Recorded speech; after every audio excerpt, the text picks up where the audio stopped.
Okay, तो आज हम चैप्टर 7 करेंगे, कंप्लीट चैप्टर 7, ठीक है। एग्रीगेट डिमांड फास्ट बताती जा रही हूँ मैं, कुछ समझ में ना आए तो साथ के साथ पूछ लेना। Aggregate demand, AD, aggregate demand क्या होती है, नाम से क्लियर हो रहा है। एग्रीगेट का मीनिंग क्या होता है? टोटल। क्या होता है? टोटल। और डिमांड तो पूरी कंट्री की demand of all goods and services. All goods and services की टोटल डिमांड होती है with in a country, with in a country, with in a financial year. एक कंट्री में 1 ईयर में जो टोटल गुड्स एंड सर्विस की demand की जाती है उसको एग्रीगेट डिमांड कहते हैं। वन मोर क्वेश्चन इसी में, 1 ईयर के अंदर तो ये स्टॉक कंसेप्ट हुआ कि फ्लो, फ्लो कौन सा कंसेप्ट हुआ? Flow. 1 week, 1 day, 1 month, 1 year जिसको भी मेजर किया जाता है पीरियड में, वो फ्लो कंसेप्ट होता है। तो एग्रीगेट डिमांड का फ्लो कंसेप्ट, ठीक है। अब एग्रीगेट डिमांड के कंपोनेंट्स कितने होते हैं? एग्रीगेट डिमांड के 4 कंपोनेंट्स हैं, सी, आई, जी, एक्स माइनस एल। सी मतलब कंजप्शन। कंजप्शन कौन करता है? सभी करते हैं। आप नहीं करते, पापा नहीं करते, मम्मी नहीं करती, कौन नहीं करता? तो कंजप्शन सभी करते हैं। हाउस होल्ड भी करता है, गवर्नमेंट भी करता है, सभी करते हैं, एनजीओज भी करते हैं, मंदिर वगैरह सब करते हैं। तो कंजप्शन। आई क्या होती है? इन्वेस्टमेंट। इन्वेस्टमेंट कौन करता है? प्रोडक्शन सेक्टर करता है। क्यों करता है? अर्न करने के लिए, गुड्स बनाने के लिए भी, वेरी गुड, और अर्न करने के लिए भी। जी मतलब गवर्नमेंट एक्सपेंडिचर। गवर्नमेंट क्या करती है? डिफेंस, पुलिस, ये सारी आपको सर्विसेज देती है, अपना एक्सपेंडिचर करती है। और एक्सपोर्ट में से इंपोर्ट को माइनस किया तो क्या आएगा? क्या आएगा? Very good, net export. अब यहाँ पर हमारा क्वेश्चन ये है, एक छोटा सा साथ के साथ, एक्सपोर्ट और इंपोर्ट को जो है डोमेस्टिक में, मतलब आपने इनको डोमेस्टिक में क्यों काउंट किया? एक्सपोर्ट इंपोर्ट तो इंटरनेशनल होनी चाहिए, क्योंकि एक्सपोर्ट इंपोर्ट तो बड़ी चीज होती है। एक्सपोर्ट का मीनिंग होता है demand, domestic demand for goods. Export का मीनिंग, इस बात को ध्यान समझेंगे, एक्सपोर्ट आप माल को बेच रहे हैं, तो डोमेस्टिक गुड्स की डिमांड हो रही है यहाँ पे। तो demand for domestic goods, demand for domestic goods. आप क्या कर रहे हो एक्सपोर्ट में? आप माल बेच रहे हो और दूसरी कंट्री वाले डिमांड कर रहे हैं। किसकी डिमांड कर रहे हैं? हमारी गुड्स की। तो इसको हम कहते हैं demand for domestic goods. Import हम बाहर से खरीद रहे हैं, तो इसको बोलते हैं domestic demand for goods. Domestic demand for goods. अब ये दोनों देखने में एक जैसे लगते हैं और बच्चे कंफ्यूज हो जाते हैं कि कौन सा वाला कौन सा है, क्योंकि ये डोमेस्टिक डिमांड फॉर गुड्स है और ये है डिमांड फॉर डोमेस्टिक गुड्स है। तो दोनों को हम काउंट करते हैं, एक को एक्सपोर्ट, एक इंपोर्ट। ये वाला एक्सपोर्ट है, ये वाला इंपोर्ट है। तो पेपर में वो आपको ये वाला क्वेश्चन भी दे सकता है कि इन दोनों में डिफरेंस बताइए। डिफरेंस क्या? तो डिफरेंस में आप बताएंगे कि ये वाला एक्सपोर्ट और ये वाला इंपोर्ट है। इससे हमारी कंट्री को बेनिफिट होता है, क्यों? क्योंकि हमारे पास फॉरेन रिजर्व्स आते हैं। इससे कंट्री को लॉस होता है क्योंकि रिजर्व्स जाते हैं। और डेवलप करने के लिए जरूरी भी है समटाइम्स। तो जो भी आपको लगे, हमने जितना पढ़ा आप कुछ भी लिख सकते हैं इसके बारे में। अब हमारी इकोनॉमी 2 टाइप की होती है, closed end open. Closed end open.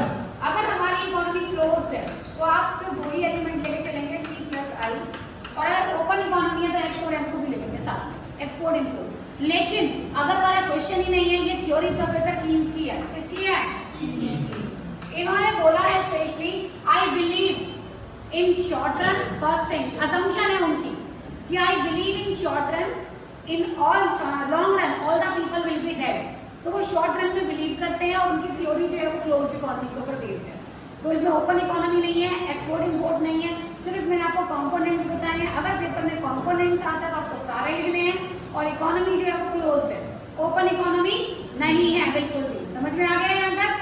अब आपको मैं सिर्फ 2 ही एलिमेंट्स पढ़ाऊंगी, सी एंड आई, 2 ही कंपोनेंट्स, बाकी नहीं पढ़ाऊंगी। क्यों नहीं पढ़ाऊंगी? As I told you, professor Keynes की थ्योरी है, अदर कंपोनेंट्स है ही नहीं, तो सी और आई पढ़ा दूं। ओके, नेक्स्ट है हमारा consumption. Consumption function is a functional relationship between consumption and income. Consumption और इनकम के रिलेशन को कंजप्शन फंक्शन कहते हैं। आप मुझे बताइए, इनकम बढ़ेगी तो कंजप्शन बढ़ेगी, इनकम कम होगी तो कंजप्शन, इनकम 0 होगी तो consumption never be 0, minus case हो जाएगी, कभी 0 और नहीं हो सकती। Consumption can never be 0। क्यों नहीं हो सकती?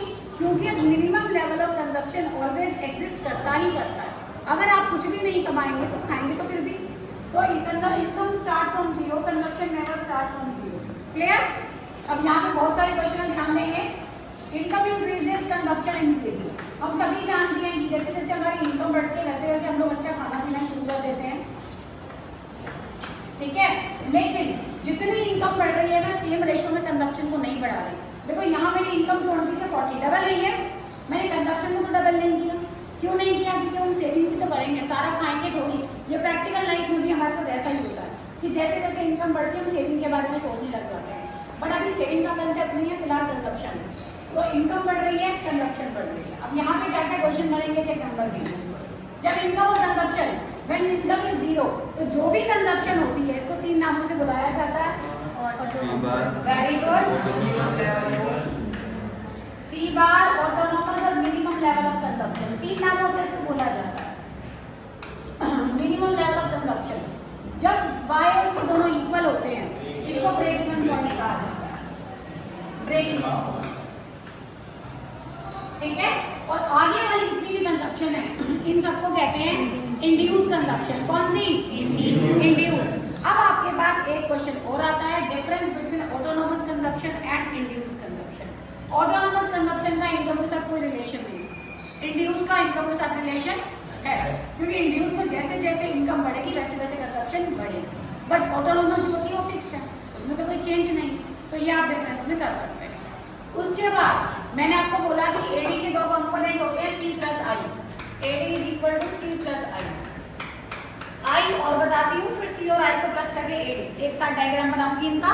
अगर आपको सिंगल सिंगल पूछा जाए आप सिंगल सिंगल भी बना सकते हैं। आई का फुल फॉर्म क्या होता है? इन्वेस्टमेंट। इन्वेस्टमेंट होती है 2 टाइप की, ऑटोनोमस इन्वेस्टमेंट, इंड्यूस इन्वेस्टमेंट। अब इसमें अच्छे से अच्छे बच्चे कंफ्यूज हो जाते हैं। क्यों? अभी मैंने यहाँ भी यही बताया कि ऑटोनोमस एंड इंड्यूस है, मैं इन्वेस्टमेंट के लिए भी यही बता रही हूँ कि ऑटोनोमस एंड इंड्यूस है, बट चीजें तो अलग अलग हैं।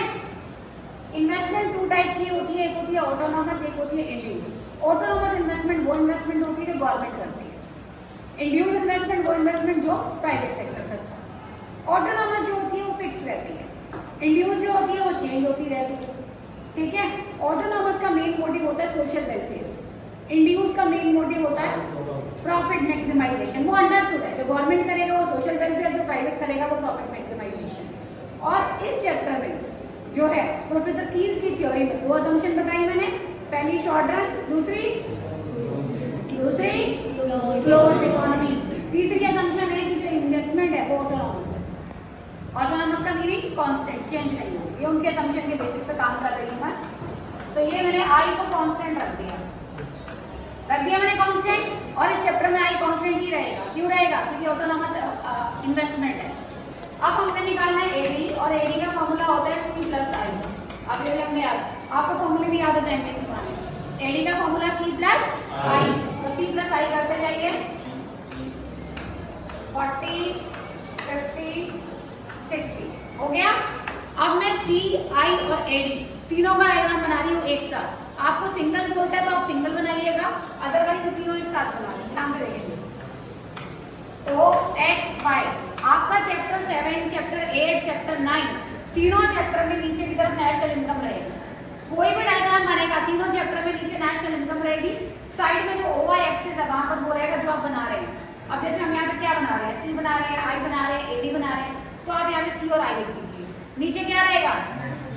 क्या रहेगा? National income. कान खोल के सुन लेंगे, मैं किसी बच्चे को रैंडमली पूछ सकती हूँ। तो ये हो गया आई, क्योंकि आई कांस्टेंट था।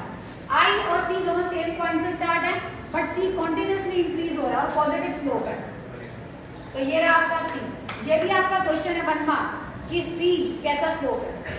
पॉजिटिव, पॉजिटिव है या नहीं है? अपवर्ड भी है, इसको हम पॉजिटिव स्लोप भी कहते हैं, इसको हम अपवर्ड स्लोप भी कहते हैं। एडी दोनों को ऐड करके बना और दोनों से हायर है, तो मैं यहाँ से स्टार्ट कर रही हूँ और वो भी पॉजिटिव स्लोप है, ठीक है।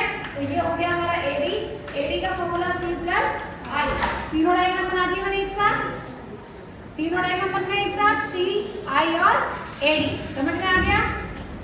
अब अगर आपसे कंजप्शन फंक्शन बोला जाता है तो आपने सिर्फ सी का डायग्राम बनाना है, सिर्फ सी का, नो एडी नो आई। अगर आई बोला जाता है तो आपने सिर्फ आई का बनाना है, और अगर एडी बोला जाता है तो एडी में आपने तीनों का डायग्राम बनाना है। आगे समझ में? हम स्टार्ट करेंगे सेविंग फंक्शन। ये टेबल को मैं इरेज नहीं कर रही, इसी टेबल अब ये एडी हो गया। अब हमें निकालना है सेविंग फंक्शन। सेविंग क्या होती है? सीधी सी बात है, आपकी इनकम है, इनकम में से जो खा लिया वो कंजप्शन, जो बच गया वो सेविंग। अब बच्चों को इतनी सी बात भी याद नहीं रहती कि तीनों में सबसे पहले इनकम आता है, क्योंकि सेविंग भी इनकम पे डिपेंड करती है, कंजप्शन भी इनकम पे डिपेंड करती है, हाँ या ना? अब इतनी सी बात तो याद रखोगे, आपके कमाने पर ही आपका खाना डिपेंड करता है, आपके कमाने पर ही आपकी सेविंग डिपेंड करती है। अब मैं निकाल रही हूँ सेविंग। इनकम में से कंजप्शन को माइनस करेंगे, सेविंग आ जाएगा -10, 0, 10, 20, 30 आ गया सेविंग। क्लियर है? अब सेविंग का कैसा रिलेशन है इनकम के साथ, ये बताइए, कैसा रिलेशन है? पॉजिटिव या नेगेटिव? बोलिए, आवाज ही नहीं आ रही। पॉजिटिव। क्योंकि income increase saving increase, income decrease saving decrease, तो there is a positive relation between income and saving. तो इसका डायग्राम भी पॉजिटिव स्लोप होगा। अब कई बच्चों को क्या लगता है कि सेविंग तो नेगेटिव है, तो मैडम गलत पढ़ा रही है, सेविंग को तुम नेगेटिव से स्टार्ट करेंगे। अरे स्टार्ट नेगेटिव से करो, मैंने रिलेशन पूछा आपका कैसा है, तो रिलेशन तो पॉजिटिव है, ठीक है? तो सेविंग का पॉजिटिव रिलेशन। अब प्रोपेंसिटीज होती हैं दो, कंजप्शन की भी दो प्रोपेंसिटीज होती है, सेविंग की भी दो प्रोपेंसिटीज होती हैं, ठीक? कंजप्शन की प्रोपेंसिटी एपीसी, एमपीसी, सेविंग की प्रोपेंसिटी एपीएस, एमपीएस। इसी टेबल में आप ये चारों बना सकते हैं। इसी टेबल को कंटिन्यू करेंगे। फॉर्मूला याद करने का बेस्ट तरीका, कंजप्शन किस पे डिपेंड करती है? इनकम। इनकम पे। Saving income. जब सब इनकम पे डिपेंड करते हैं तो अकाउंट में तो इनकम ही आएगा, सभी के अकाउंट में इनकम आएगा, और जहाँ मार्जिनल होगा वहाँ डेल्टा लग जाएगा, delta C upon delta Y, जहाँ एस अपॉन वाई और delta S upon delta Y. अब आपको ये चारों निकालने हैं। मार्जिनल वाला फर्स्ट हमेशा ब्लैंक रहता है।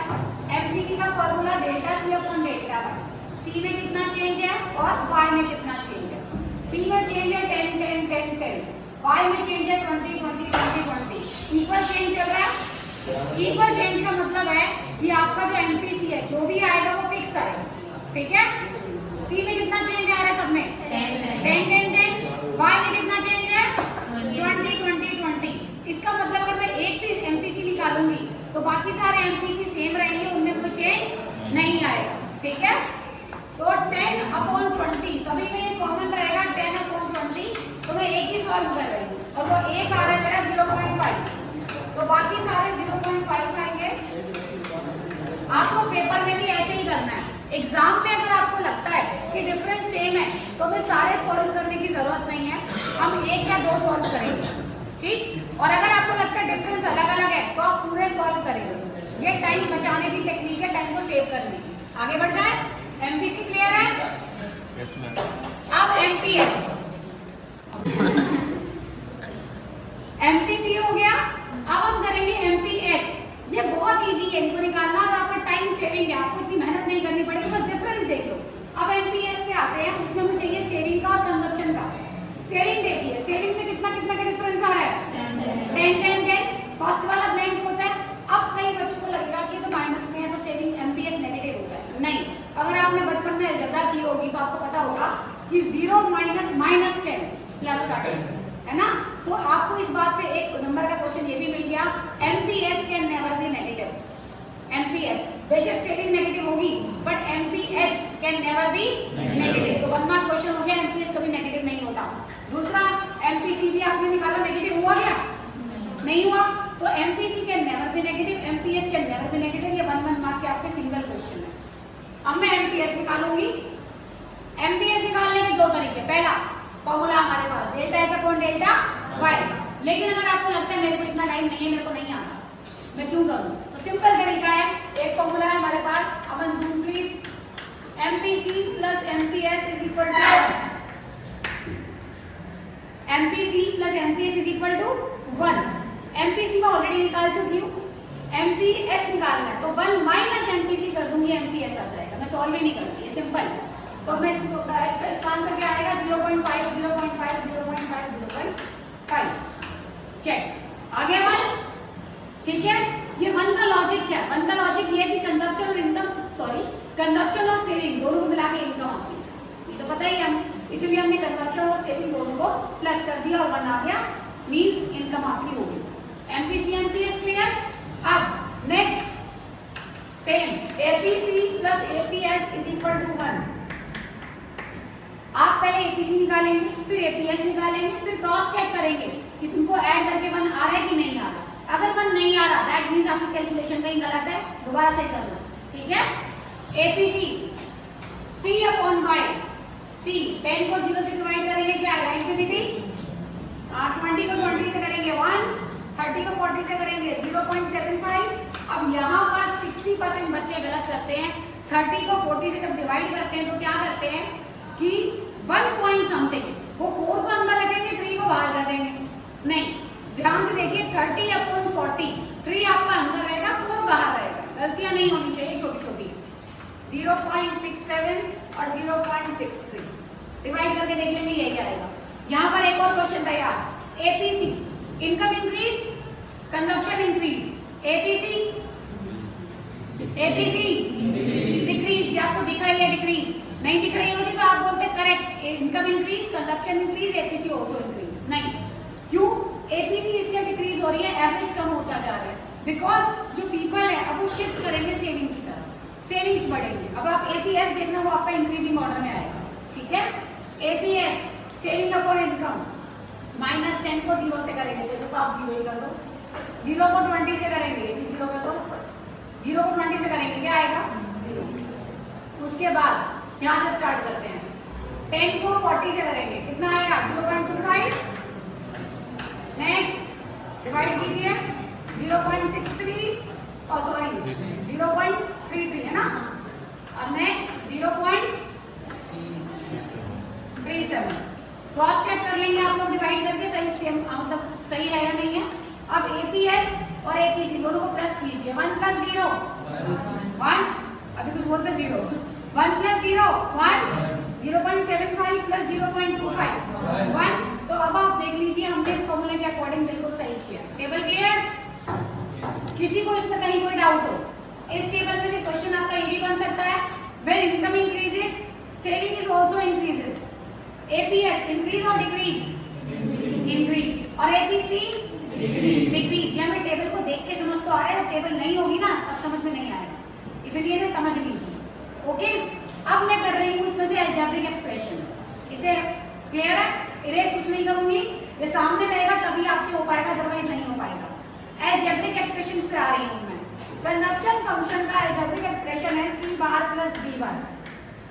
C बार प्लस B वाई का मतलब है अगर मुझे कंजम्पशन निकालनी है, सपोज दैट मुझे ये वाला निकालना, मुझे नहीं गिवन, ये गिवन नहीं है तो मुझे बाकी सब तो गिवन है। C बार कितना होगा टेबल में से बताओ, 10। C बार 10 है, मैंने बताया था। B को NPC कहते हैं, तो जिस टाइम पर 40 वाली कंजम्पशन मुझे निकालनी है उस टाइम का NPC कितना है, वेरी गुड। अब इनकम कितना है उस टाइम पर 60, तो डेटा आपको गिवन है, 40 आपको गिवन नहीं है, आपने निकालना है। तो मैंने इसको फॉर्मूला में पुट करना है बस 10 + 0.5 और यहाँ 60, 30 + 10 C = 40 आंसर। इजी। सेम अगर मुझे B गिवन नहीं होता तब भी बाकी सब डेटा गिवन होता, मैं यहाँ से निकाल ले। ओके, तो ये कंजम्पशन का अलजेब्रिक एक्सप्रेशन है। कंजम्पशन अगर मुझे निकालनी हो तो मैं इस तरह से कैसे निकाल सकती हूँ, ठीक है। नहीं आ रहा समझ तो कुछ भी पूछ सकते हो, पूछना है कुछ हो गया फेस एक्सप्रेशन लग रहा है कि पूछना चाहते हैं, पूछ नहीं रहे, देवांश पूछना है। अब इसी कंजम्पशन का मुझे सेविंग का अलजेब्रिक एक्सप्रेशन देना है। सेविंग का अलजेब्रिक एक्सप्रेशन देखिए, जो हमारा कंजम्पशन होता है वही हमारा सेविंग होता है। ध्यान से देखना वेबसाइट, जो कंजम्पशन होता है, जो C बार होता है वही S बार होता है नेगेटिवली।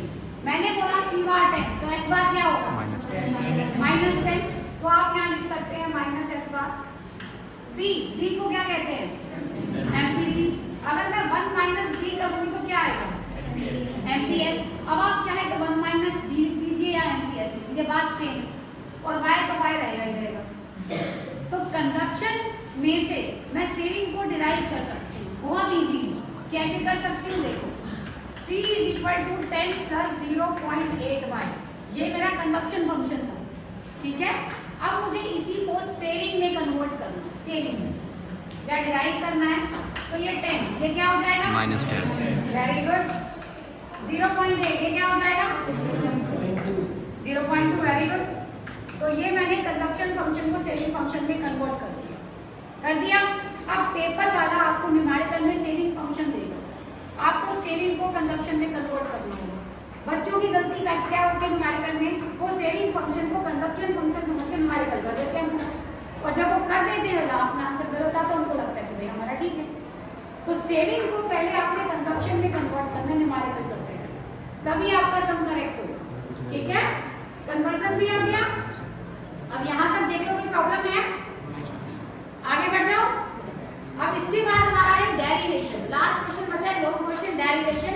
मैंने आपको बता दिया यहाँ से एपीसी, एमपीसी, एपीएस, एमपीएस इनमें डिफरेंस भी है। तो डिफरेंस आएगा आपका एपीसी और एमपीसी में डिफरेंस, एपीएस और एमपीएस में डिफरेंस। तो डिफरेंस में एक तो आपका डेफिनेशन रहेगा, एक आपका फॉर्मूला रहेगा ही रहेगा, दो चीजें तो रहेंगी और वो सबकी अलग चार होगी। तीसरा आपको ये बताना है कौन सा नेगेटिव हो सकता है, कौन सा पॉजिटिव, मतलब कौन सा जीरो हो सकता है, इस तरीके से आप बता सकते हैं। ठीक है,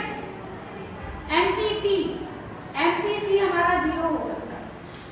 ठीक है, एमपीसी 1 उसको आप करेंगे आपको पता चल जाएगा। इससे पहले भी मैंने एक वीडियो बना रखी है, उसमें आप देख लेना कौन सा क्या है। आगे बढ़े, अब मुझे डेरिवेशन बताना है। डेरिवेशन इसका डेरिवेशन सेविंग का फ्रॉम कंजप्शन, बहुत इजी है, और उसमें आप डायग्राम में देख लेंगे सेविंग के।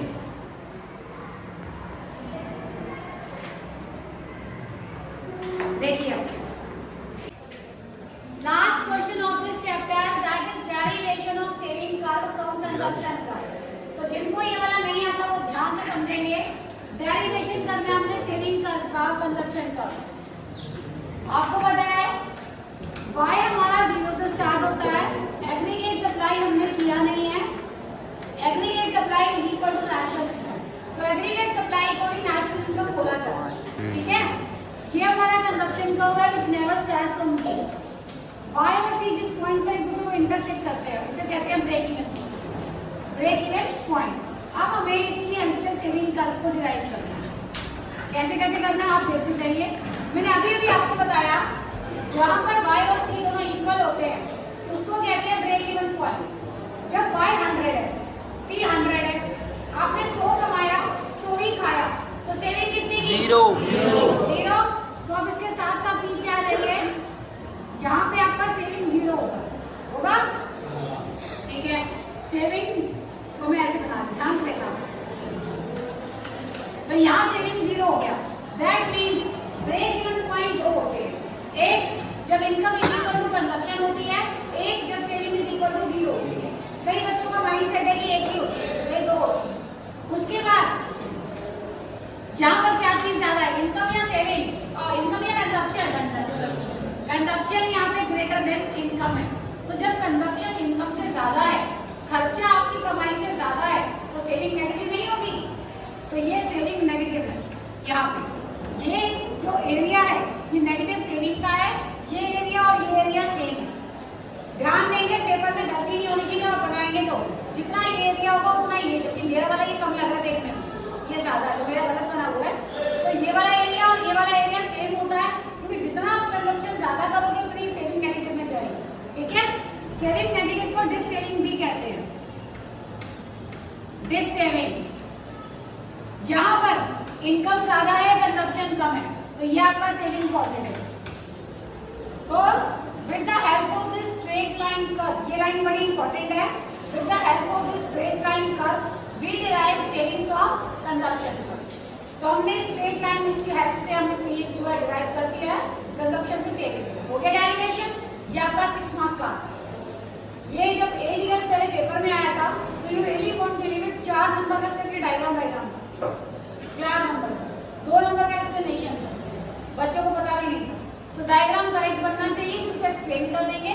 एक्सप्लेन 3 स्टेजेस में कर देना ये वाली।